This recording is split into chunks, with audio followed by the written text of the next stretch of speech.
Mr. Avinash Khare.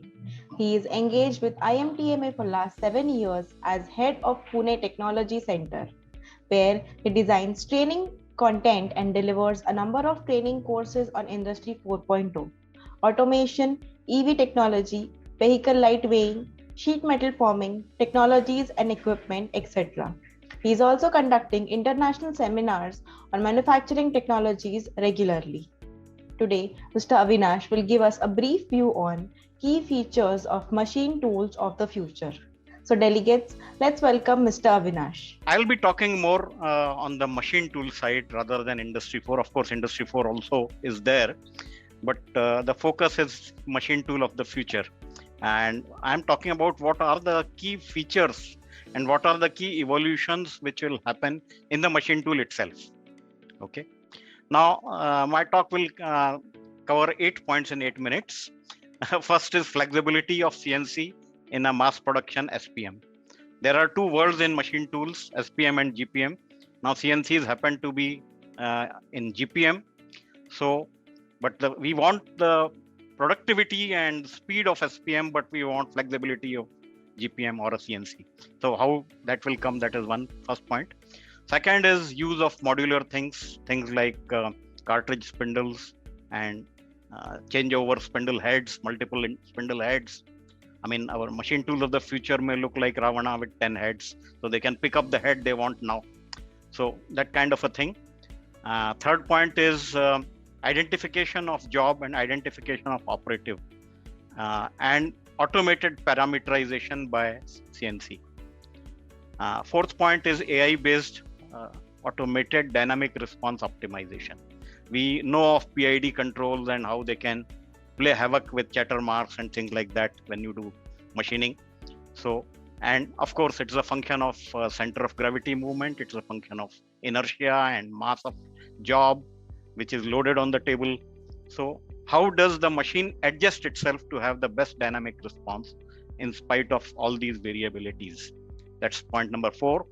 And now suppose you have to make a job out of solid block.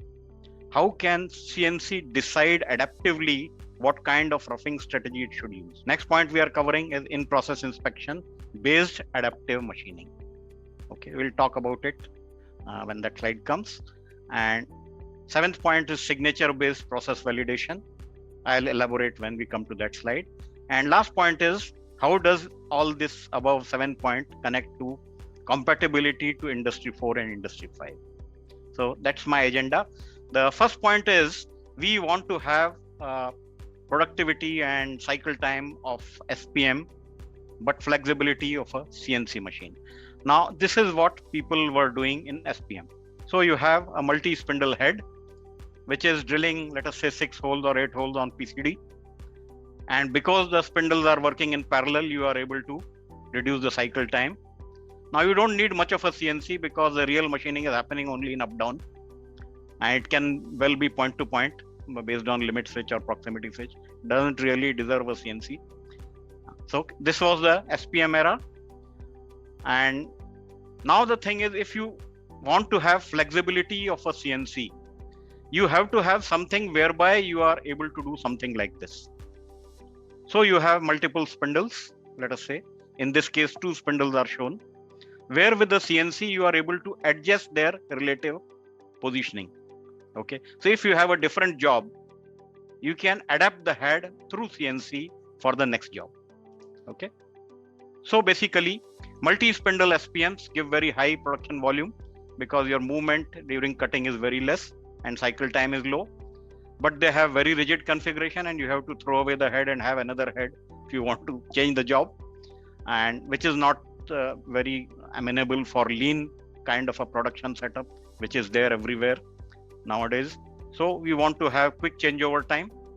So CNC controls in future would be used extensively for reconfiguring the multi-spindle head. The machine will still work in mass production as a SPM with point-to-point control, but only when you do setup change, the CNC features are used. And it is not hard to imagine that suppose you had, let us say, 6 holes on a PCD, you could have 6 tiny servo motor and 6 slides disposed radially, and whereby you are able to change the spacing between PCD, the pitch circle diameter. You can even change the number of holes if you want. Okay. Now this kind of flexibility is going to come in the machine tool of the future, where you have the flexibility of a general purpose machine, flexibility of CNC, but the productivity of SPM.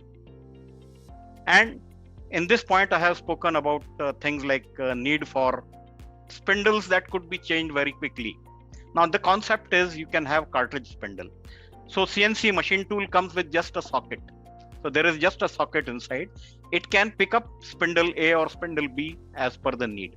And you can have 8 or 10 spindles for different purposes, even attachments. Some can be horizontal, some can be vertical, 90 degree, 30 degree, at different orientations. So all that CNC has to do is to go to the right thing, pick up that particular personalization, and continue machining seamlessly. Okay. So like ATC, you can have auto spindle changer going further. Okay. Auto attachment changer, auto spindle changer. This is not that it is not known, the concept is not known today. Obviously, since I've got the photograph, the machines must be existing, but then it will be used much more extensively in the machine of the future. Now, if you have, let us say, RFID technology, so you can have a RFID based ID card on operative, as well as a job can carry an RFID sticker, and RFID reader is there on the machine. So the machine knows what is the job that has come on the table and who's the operator. So according to his authorization, it can decide what it can do, what program it can run, what it cannot run. Okay.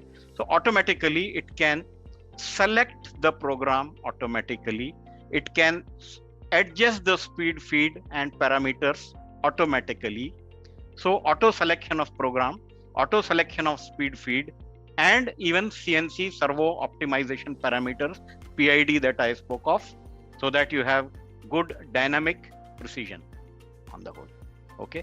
And on higher side, the CNC could be talking to your production schedule, your Gantt chart. And as Amitabh ji said that people are reluctant to enter data, the machine itself will directly update the Gantt chart. Okay. So that is the way of the future. That's how it's going to be in the future. Point number 4 is AI-based automated dynamic response optimization and volumetric compensation for thermal behavior and cycle. I'll elaborate a little bit. If in a CNC machine spindle, you add, let us say, a vibration sensor, and you are measuring the spindle current sensing and temperature sensing, okay, in addition to what I have shown on the previous slide, it is possible to have an AI-based learning and optimization of value of parameters for different class of job. So machine can learn over a period of time, and it can decide the optimal setting for different kind of jobs, and those settings it can automatically adjust. Okay. So in terms of, for example, weight of the job, depending on weight of job, depending on inertia, if some damping has to be increased, etc., it can do that. Okay. And what is the material of the job, what is the extent of material removal required, etc. It can select the best program, best cutter, best speed feed, and it can give you a vibration free cutting. You can even have feature like active vibration suppression, active damping. Okay. CNC, for large size CNCs in particular, any movement amounts to moving the CG of the machine eventually, and which is carried on a leverage, a cantilever. So the effect of movement of CG gets pronounced when it comes to the cutter tip, which is actually making contact with the job. Now, if you can automatically compensate the effect of sag, the effect of thermal distortion of the machine itself, and if you can integrate it with dynamic auto compensation vector for the entire working volume. Suppose when the ram is sagging, for example, a horizontal spindle is coming out, the more it will come out, the more it is going to sag. It is physics. Okay. One way is to compensate it mechanically through mechanical means. Other way is to do it through software. Okay. So if CNC knows its coordinate, it can directly learn what is the compensation value, and it can dynamically apply those kind of compensations. So going further, that's going to be the feature, standard feature in the machine tool of the future. Now, suppose for a die and mold, particularly for PDC dies, suppose where you have to start from a solid forged block. Okay. The biggest question is, how do you do roughing? Because there is a villain of the piece which is called as air cutting. You are doing programming based on the final profile of the job. Then you move Z up, you give a Z offset and you run. But here, when you run the first pass, you find it is only cutting here and here. Rest is air cutting. Now, if the CNC can automatically find out where it is air cutting and it can truncate those programs and directly come from here to here, it will save some time and it will improve the productivity for sure. Okay. Now, this is going to be a standard feature. Of course, you can always do it through CAD/CAM route now, but it will get integrated in the CNC itself. So, air cutting, which takes toll of productivity, could be auto compensated, which could be eliminated. Okay. If the material to be removed is uneven, it has to adjust the speed feed, obviously, depending on the stock removal. So, that feature should come in the CNC control purview, and it should be able to find out based on spindle current that it is exceeding the limits for the cutter, and it should be able to adapt the speed feed. Okay. So, it can truncate the program, it can jump the program from some block to some other block so that it can optimize the overall productivity performance. Other thing is there is a technology, famous technology known as waterline machining.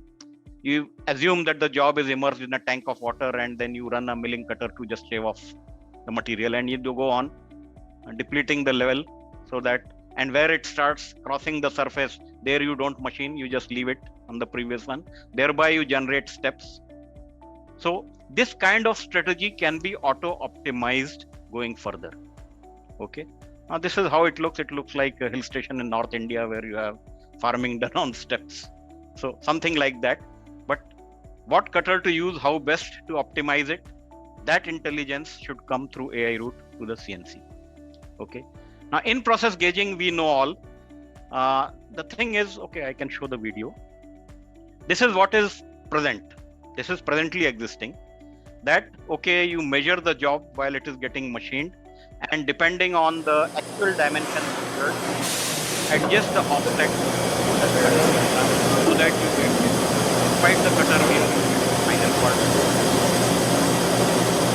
Now the thing is, in process gauging was there, it has been there of course since decades, where you used to measure the job while it is getting ground or something, and when the final micron comes, you stop the machine there automatically. That is what was existing. But going further, this is another feature which is coming, that you are measuring and automatically compensating. You are measuring and changing the strategy. That is the third part.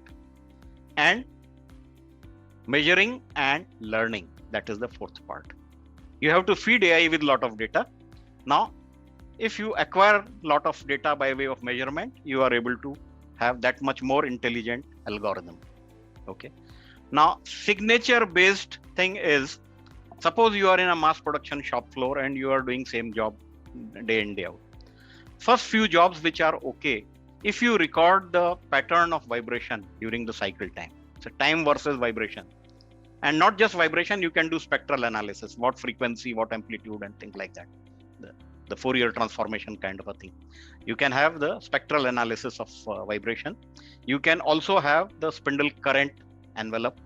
Okay. And you record it, let us say for 10 jobs, 100 jobs, then you know what is the variability from job to job. And then for subsequent job, you use these signatures as template, and the machine can automatically validate whether the current job is going to come okay or there is some abnormality in the current job based on the vibration, based on the current exceeding the envelope of signature, right? So this is a very powerful quality assurance tool which will proactively assure that when something abnormal happens, it will flag an abnormality, and it will not mass produce the defects. It will stop at the first occurrence of defect. Okay, so that is going to improve the quality dramatically. So for example, suppose the cutter tip gets blunt, it will show on the vibration, it will show on the current. Okay, so if you are sensitive, if your machine is sensitive enough to detect these changes, then it will prevent the manufacturing of a defect. Okay. Fine. Now, last point, of course, compatibility to Industry 4 and Industry 5. Normally, when we talk of I4, we talk of OE, we talk of productivity, scheduling, predictive maintenance, energy monitoring, etc. But were we not doing all these things when there was no sign of Industry 4? We were doing it 2 decades back also. So what more we do now? Apart from automating the dashboard, fine. Automation of dashboard is happening, that is fine. But what additional value you are getting through Industry 4 and Industry 5 application?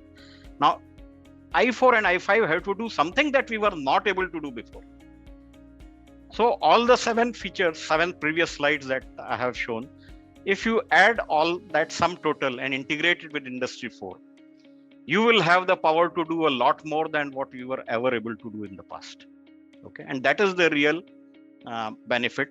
OE and all are at best low-hanging fruits of Industry 4, because it is becoming convenient, automated, etc., etc. Fine, but basically it is adding not much value because the same knowledge was there; it has been there for ages. So machine tool is no longer a standalone building block of a production system. Going further, it should get integrated to the production system with adaptability, with automation, with live data generation for AI to feed. Okay. And for Industry 5, machine has to work together with human operator because there has to be human touch in everything. So machine, see, presently operator has to learn how to operate the machine, right? Going further, the machine will have to learn what the operator wants to do. So machine has to do speech recognition, gesture recognition. Machine has to work like a buddy with the operative, and it has to make out the nuances in a personalized manner, in a customized manner. So, for example, I mean, people exclaim in a different way in different regions of this part of India. Okay. Mr. Avinash, sorry to interrupt. We are running short of time. Just one more slide. Yeah. So the machine has to become like a co-worker who is intelligent and who is adaptive and who is sensible. So machines going further are becoming mechanically simpler but complex through electronics and software. They will no longer be standalone or modular entities where production system or operative must adapt to make it work. Machine tool will have to adapt to the production system or operative in the interest of optimization. The onus of generating process data for affecting learning and adaptive control shall lie with the machine tool. Okay. And machine tool has to move away from being dumb executor of script written by somebody to friendly, process synergic, adaptively automated, flexible co-worker with sharp observation, which can help evolving the script that it would execute in future. Fine, that's all from me. Thank you.